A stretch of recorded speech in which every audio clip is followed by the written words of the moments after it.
Hello and welcome to episode 12 of the Sky Factory series. As you will remember from the end of my last episode, I was going to work on getting the zombie pigman farm up and running so that way it would be able to knock out that challenge. So here we see a big stone structure, a couple of other things that I'll mention here in a second, but let me show you the setup. So in here I've got a MFR spawner, which has a copy of the zombie pigman net, and also a tank for holding the MFR mob essence and power and all the other stuff that is in every single MFR machine. You can also see it has an option for spawning an exact copy of the mob. That's for if you have either damaged the mob to the point where it will be quite easy to kill, or if you have a specific type of mob, like a wither skeleton or something like that, that you need to spawn an exact copy of, or a big slime or something like that. There's lots of uses for it. For our purposes, spawning zombie pigmen, just the regular copies will do. I have an energy transfer node here that has the Ender receiver upgrade, which is taking power from another transfer node over on my power network that is hooked up to an Ender transmitter, so that way it is drawing power from that. And then here I have a liquid transfer node faced away from the MFR spawner, so that way the pipe will run into it. It also has an Ender receiver that is pulling mob essence into the MFR spawner.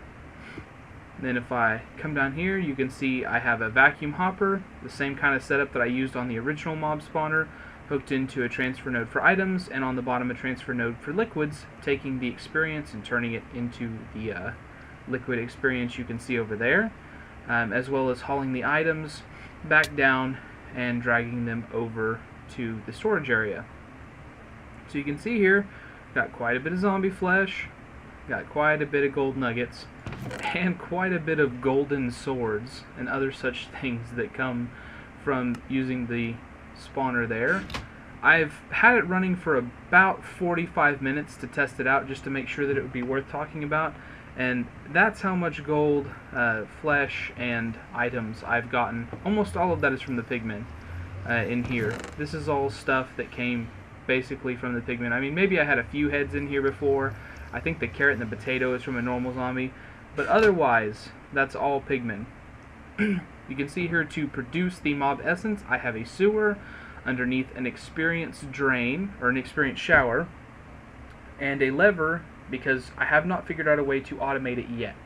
I'm working on that, but here we go. If I flick the leather on and move away from it so it's not falling on me, you can see it falls into the sewer, which will generate mob essence, throw it through the Ender transceiver that's up there on the MFR spawner, and it will spawn us some pigmen. Now eventually this thing will fill up, but right now let's have a look inside here. You can see I've got a pigman that's being slaughtered by this autonomous activator, which has my wonderful sword inside of it. The good thing about using the autonomous activators is that it'll take the enchantments and other things off of the sword. So it is using the Looting 3 enchantment that I have on it, which is why it is producing so many good drops here. Getting a lot of zombie flesh for another possible project, and then lots and lots of gold. So let's go ahead and take up this gold, and then look inside of our book here. You can see that I have got enough gold nuggets that this challenge is finished. So we'll go ahead and claim that and check our reward. 20 soul sand. That is going to come up, because I tell you guys, that wither is not far off. That is totally in my sights. So the only tier 1 challenge that I have left that I have to do is I've got to find a way to get an essence berry bush, a third experience farm up and running, because that was the original challenge, and I figured that those would be the 3 things that I could do quite easily inside of here. Little did I know that the essence berry bushes were no longer sievable. I can't sieve smooth stone to get myself the essence berry bushes, at least not yet. I did recommend to Love Holy, the maker of the X Astris mod, which is kind of replacing X Eliquo for me, that she add that functionality back in, but I don't know if she has seen that or has responded to that, or if she would even be inclined to do so if she did see and respond to it. So I'm going to think about that, but really I'm going to move on to the Tier 2 challenges. So I'm going to look around at those, see which ones would be the best ones to do in this episode, and then I'll be back with you. So, being that I took my awesome sword and put it down there on the zombie pigman farm, obviously I had to change the farm up here. So let me show you what I did there real quick. I've got a liquid transfer node that is also set to the mob essence frequency, so that way it'll pump any essence that comes out of this machine up there to the MFR spawner to spawn the zombie pigman. Down here I have a vacuum hopper to catch anything that this machine doesn't pick up, which is very few things, but there are things it does not grab. And then I also have a grinder. Now a grinder is a machine from MFR that essentially kills anything in a 5x5 ring directly in front of it. So it soaks up mob essence from the kills, requires energy, which is why I have above this block, I believe, a energy transfer node that is set to the same frequency that's powering all of the other spawner activity over there, that's powering this grinder. So this grinder catches any of the normal mobs that come out and kills them, puts all their drops down into the chests down there, as well as taking the mob essence and sending it directly over to the spawner, so that way it can go ahead and grab stuff. Now, of course, it does not grab enough to keep this thing running consistently, but being as that it's all set up automatic and doesn't require anything else from me except to wait for the mobs to spawn, I'd say that's pretty well automated. Alright, so just in time for me to run out of the baked potatoes there, I've got another one of the challenges, the first one in Tier 2, almost ready to go here. So what one of the Tier 2 challenges was to make an automated bacon farm. Bacon is not something that I can get with the current state of the mods that are available in the pack. I don't have Darkcraft, which is I believe what he wanted us to use to do the automated bacon farm. So I've done the next best thing. Over here you will see an MFR breeder, which I put carrots into, and it automatically breeds the pigs whenever they are available for breeding. And then in between them I have a chronotyper. That machine will take certain types of mobs, either the baby versions of it or the adult versions of it. In this case I have it taking the babies out of this pen and putting it in this pen, where you can see a whole bunch of them running around, doing exercises, getting strong, getting grown up. And then over here you can see an MFR slaughterhouse. What this will do is, once they are fully matured, it will kill them, and then it'll pipe the products of that slaughterhouse into these tanks over here. Now you can see I've got a little bit, because a couple of the adults escaped into the pen, but I've got a little bit of the pink slime here, which will be quite handy for several projects later. And then over here is where the liquid meat is going to go up and will be funneled into this meat packer that I have available here.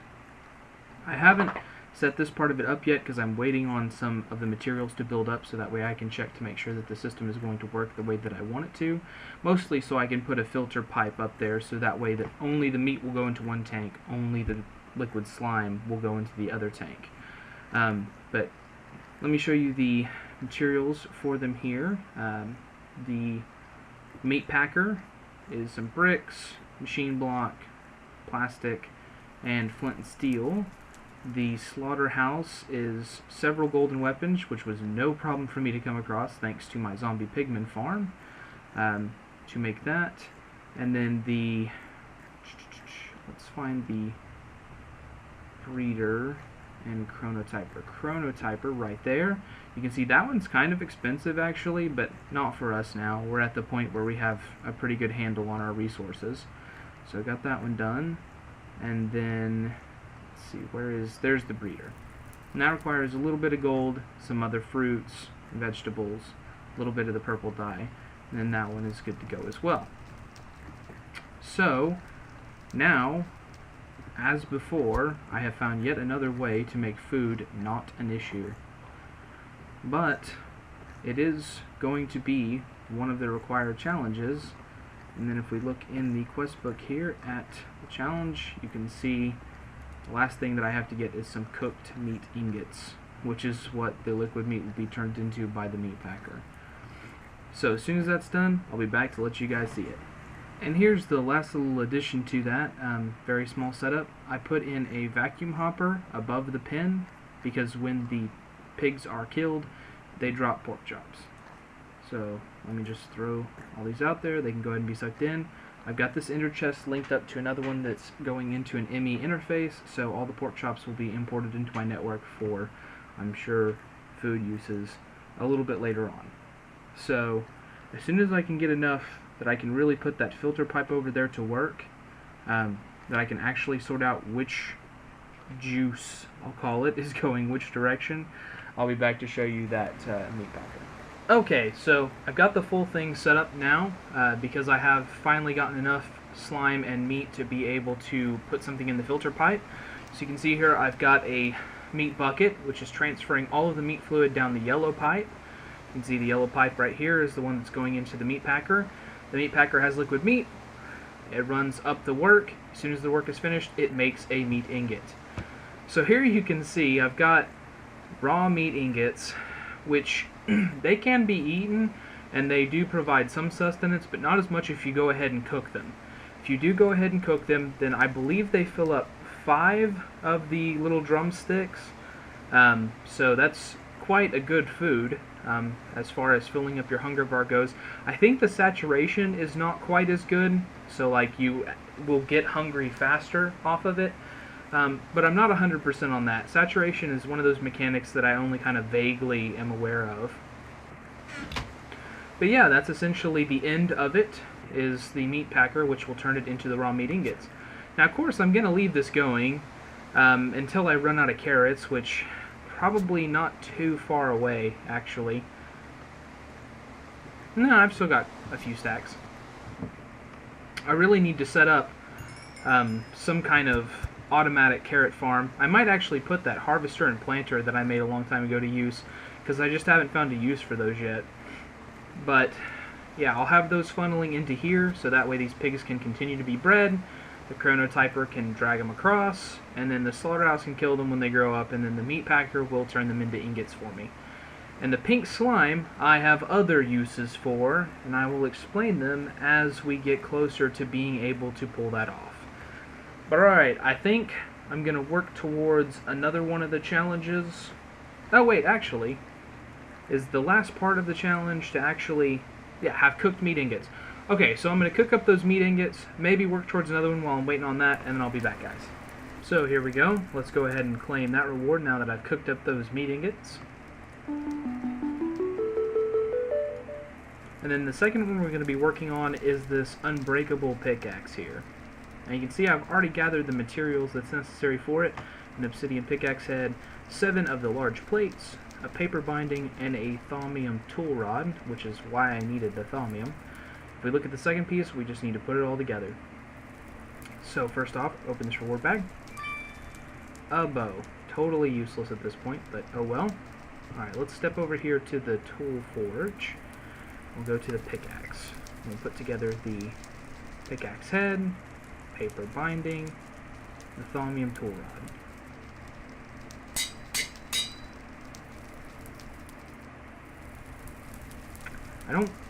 I just now remembered that I actually can't finish this yet because I need the other 2 ways of adding modifiers, which I'm pretty sure I don't have.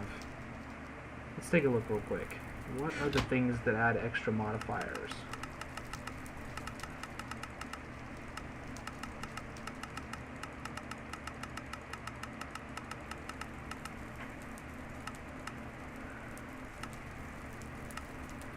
Yeah, see, I would need another star, because these 2 are exclusive of each other. Like the diamond and the gold block, or the diamond block and the enchanted apple. I'm pretty sure those 2 are exclusive of each other.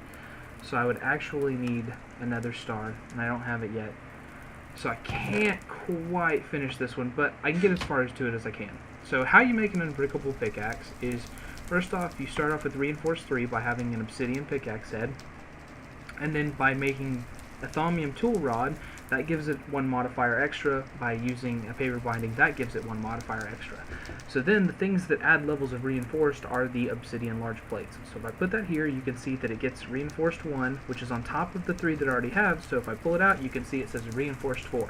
So you put that in, put that in, put that in, put that in, put that in, and that's the last modifier I have right now. But that's reinforced 8. I've got 2 more plates, and then I would be able to do a fully unbreakable pickaxe. Because once it's reached reinforced 10, that is 100% of the time it will not lose durability, which is the same thing as having unbreakable. So it just goes ahead and calls it unbreakable. So, gosh, it still comes down to where I need to kill that wither. And I'm still just, I don't feel quite prepared for it yet. But I'm going to keep working towards it, guys. I'm going to look at the other challenges and see what else I can do. Or maybe I'll just get myself buffed up a little bit, so that way I'll feel comfortable going ahead and taking on the wither. Or, even more alternatively, maybe I'll look into that wither-proof caging that I saw a couple of episodes ago and see how that works specifically, and then maybe it won't even be dangerous to fight the wither. I'm going to check into it, guys. So, guys, I looked around and it appears that it is not actually mutually exclusive here. So, let's give it a shot.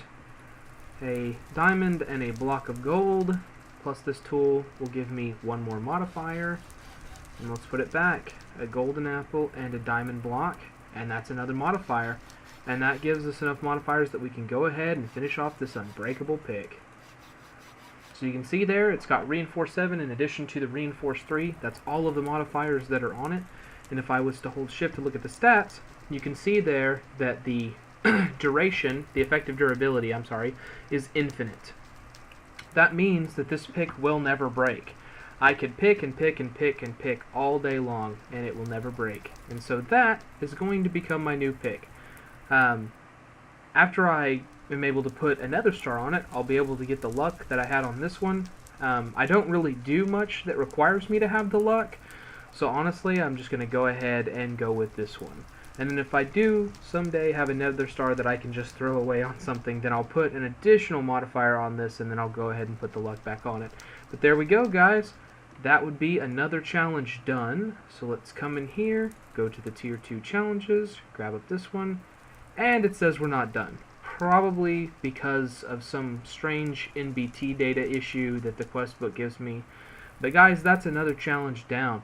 So I'm going to look at trying to fix this one and move on to that to the wither. I've got to get that wither taken care of. That's now blocking us up on a few things. So that's what I'm going to be working on next. I'll be back with you. So I crafted up several of the wither-proof blocks. You can see them up here above me, and you can see down here a piston.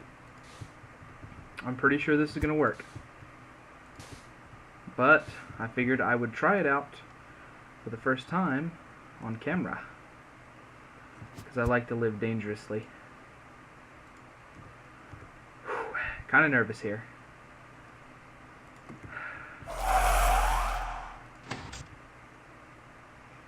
This is so loud.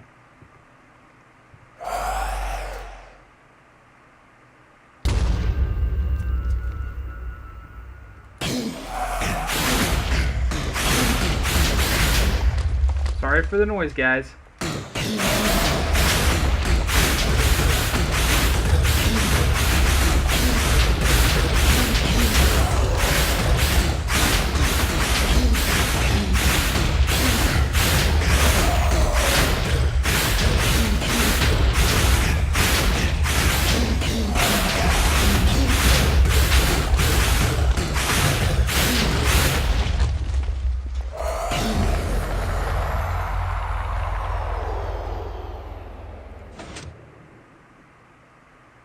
God, that was so loud. I'm sorry about that for anybody's eardrums who might feel burst right now. But let's take a look at the challenges, because that is one definitely complete. Yep, right there. Kill the wither.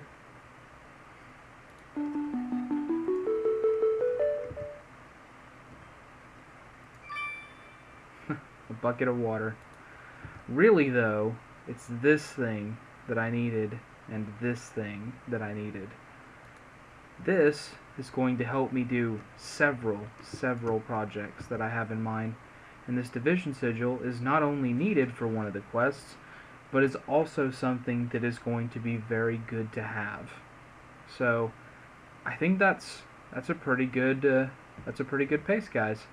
Let me show you what I did here. It's probably going to take me a minute to actually break this thing using my indestructible and yet not very quick pickaxe. But essentially, I took these weatherproof blocks, and if I get this one here broken,